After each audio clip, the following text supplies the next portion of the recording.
happy Wednesday. Today, in honor of yesterday's April Fool's Day, we are doing the full card in the tarot deck. Now, I brought with me my personal favorite one, which is the Druidcraft deck, which has the Fool here. However, I've just realized sitting down the symbolism and stuff is slightly different than the usual one that I actually was going to talk about today. So then I thought I'd be smart and use my secondary phone to show you, and for some reason it has broken. So I'm going to be showing you on the laptop anything from the Rider-Waite, which is the traditional deck. Now, that's not to be confused with the older ones. There's much older in tarot. It's just tarot was very, very all over the place. You could literally just make up any deck you wanted, a little bit like oracle cards, until the Rider-Waite one came out in the 1900s, and then that kind of made all the rules and things. So most tarot decks today do actually follow the Rider-Waite. So that's the one that I'm going to be talking about today in regards to the Fool.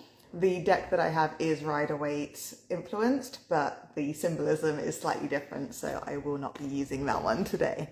So, sorry about that, everybody. Just very, very briefly, so tarot is a divination with cards. It's a way of telling the future, but it's more so about tapping into your own subconscious, more than like a fortune telling kind of thing.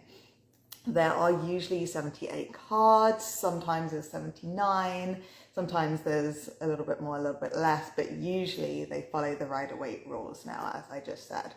If you are interested in other tarot stuff that I have done, I did do one on the 15th of January about the differences between tarot and oracle, and I did one on the 26th of February about using tarot as self-reflection. So if you want to have a look at that as well, definitely check that out. Okay, so the Fool card. Now, most people, they get the Fool card and they think, oh my gosh, what a terrible card to get, like along with the devil and death. It's one of those ones that people really don't want to get, but it actually is going to surprise you, and hopefully today you're going to learn a little bit about the Fool card and how it's actually a good card to get most of the time in your readings. So don't worry about the Fool card at all. Now in tarot, as I said, there's usually about 78 cards, and they're divided into major and minor arcana. The Fool card is actually the 0 card in the major arcana, which is made up of 22 cards. They're all numbered 0 to 21. And so the Fool card is our number 0. Now that is important because tarot follows a lot of numerology as well. So the 0 is important, and we will get to that later. But just so that you know, it's our very, very first one. Now that usually means that the Fool represents you as the person being read for. It's the quester, it's the individual. And sometimes when you're using tarot, you can use what's called a significator card, which is one that represents you. So you can use one that sort of is your kind of personality or something, but if you don't really know the person that well, or it's not really about any particular situation, usually people will just use the Fool card because it is about the individual and the start of a new adventure. It is also, so the hero's journey, if you've heard of that, with Joseph Campbell. It's all about sort of the process that we go through life, right? So the journeys that we go on, the beginning, middle and end, and the ups and downs, and then that repeats on an eternal cycle. So in tarot, we have the same thing, starting with the Fool and going through the major arcana, the 22 cards of the ups and downs of his life. So he starts out this naive, sort of happy-go-lucky sort of person going about his life and not really realizing the massive adventure that's about to happen. And then all the other cards sort of play out that adventure until you get to the world where it's all complete. The journey is all done, you've learnt your lessons or you haven't, and then you start the cycle again with the Fool. So if you want me to do ever one about the Fool's Journey, which is likened to Joseph Campbell's Hero Journey, I can always do a live at 5 or something about that at some point as well. So definitely let me know if that's something that interests you guys. Okay, so let's talk about the symbolism of the Fool card. So I've said that it's 0, and that is really significant because numerology is very important in tarot, and the 0 represents, first off, it's a circle, right? So it's that whole sort of like 0 quality. There's like nothing there, but it's eternal, right? It's like space or air or something, like you can't see it, but it's there and it's never going to go away. So the 0 is the potential. Right, so the Fool just wandering about his day, not realizing that today is the day that something amazing is about to happen to him. And so he is just a blank slate. He could go off and have this amazing adventure. He could go and learn something, or he could fail miserably. You don't know, because he's literally just starting out. And that's what's so wonderful about the Fool card. It can also mean like a naivety as well. So on the negative, it could be that you're maybe a bit of a dreamer, like too much of a dreamer, like you're not really thinking about it properly, or you're just kind of not really understanding where you're going or what you're doing, and you're kind of a bit all over the place, or just naive. You're trusting too many people for the wrong reasons. Now, let me just show you the Rider-Waite one so you can understand when I talk about the symbolism. So this is our beautiful Rider-Waite deck. This is the one that most of them will actually either copy completely or very much get their ideas from. Now,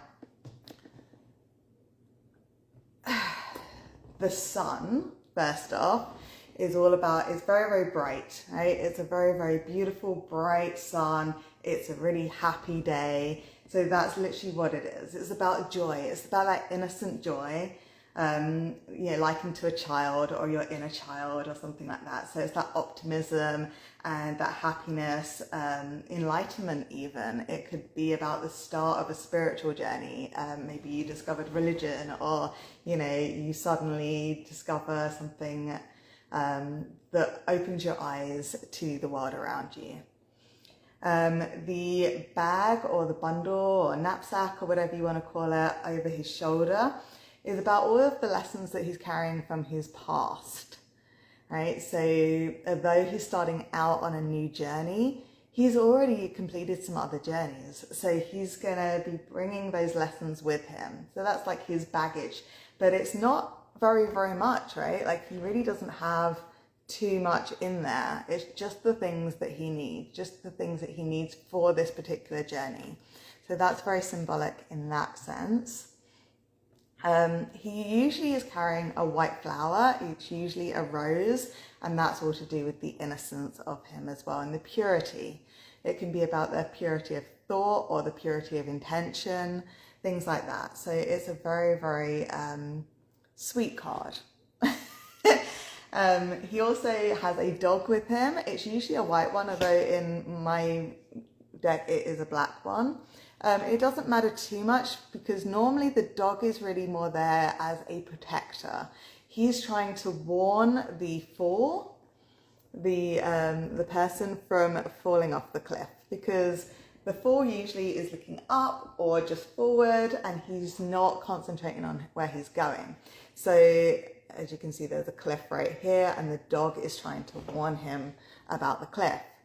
Now, what we don't see is how far of a drop that is. That could literally just be a step or a little bit of an incline, and he's not actually going to really hurt himself. Or it could be, you know, 100 miles deep, right? And he could be falling to his death, really. So we don't really know. And there are some decks that actually show you what happens afterwards, and that it's just a little drop, or, you know, he hangs off of it and he's okay, right? The whole point is that he's not really looking where he's going, but that might not matter because it might not actually be a huge fall for him, right?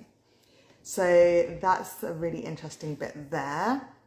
Usually there's also mountains in the background as well. So that's about the continued journey. Like he's sort of just walking along at the moment. He doesn't realize the immensity of this great adventure that he's about to go on, like these trials and tribulations that are going to shape him, and he's going to learn from, hopefully, and it's going to give him a better life. Now, this isn't always the case, as we know, because, you know, life happens and we react to it in all our different ways and shapes and forms. But, you know, we hope that he's going to go on a really good adventure. And that's usually the symbols in a very quick nutshell, because, as you know, these Live at Fives can go on a little bit too long, and I've already gone over time. But I always go over time, so hopefully you guys are still wanting me to carry on and just finish up this last little bit. So the 4, what does it mean? It can mean new beginnings, as I said. It's all about starting out on this new adventure.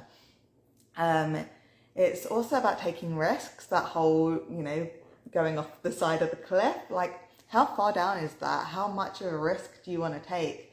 You know, do you want to listen to the warning signals, or do you want to risk it? Do you want to put your all in and see where this adventure is going to take you? Right? So this is a really, really interesting card. Are you being too naive about it, or are you literally wanting to just throw caution to the wind and see where you end up? You know, this can be a positive or a negative.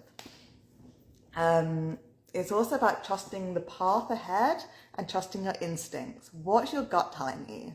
Right? What is, you know, you don't need to necessarily listen to the people around you, because unless it's your dog, give them the full card.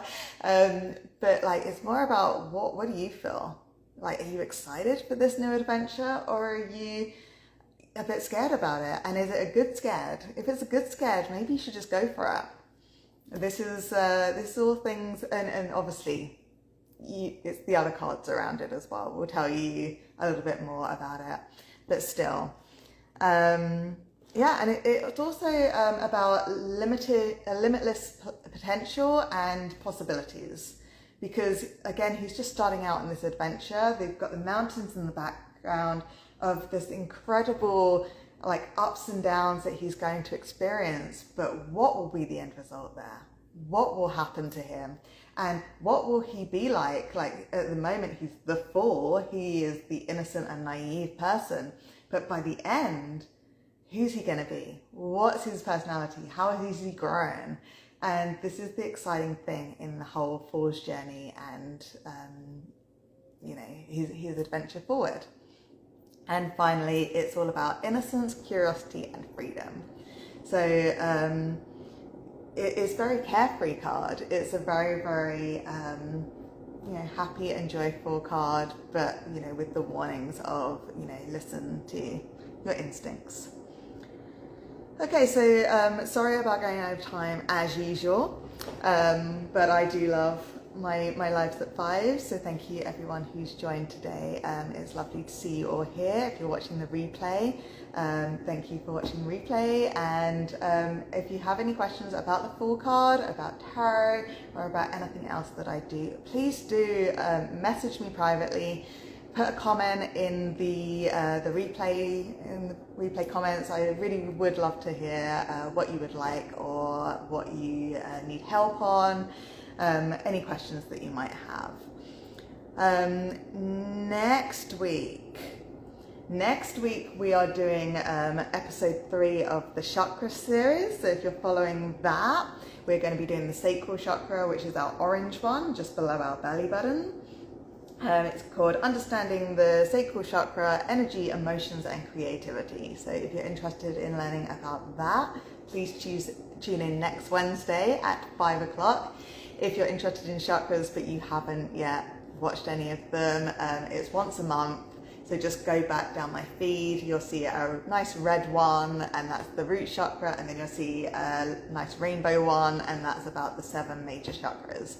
So please do catch up with that if you haven't already, before next week. And I have a wonderful friend that has lent me an orange shirt, especially for next week, so I can be orange next week. yet because I didn't have anything orange to wear, and since I wore red for the first one, I thought I'd better continue that tradition. Anyway guys, happy April Fool's Day for yesterday. I hope you enjoyed learning about the Fool card today in Tarot. Please again do reach out if you have any questions about anything that I do. I'm very much looking forward to seeing you next week. Have a wonderful, wonderful week, everybody. I hope you're all safe, and those in Canada, I hope you're not in your in the horrible storms that are happening, because here we're pretty good, but yeah, I have some friends that are in the ice storms, so I hope you guys are all okay.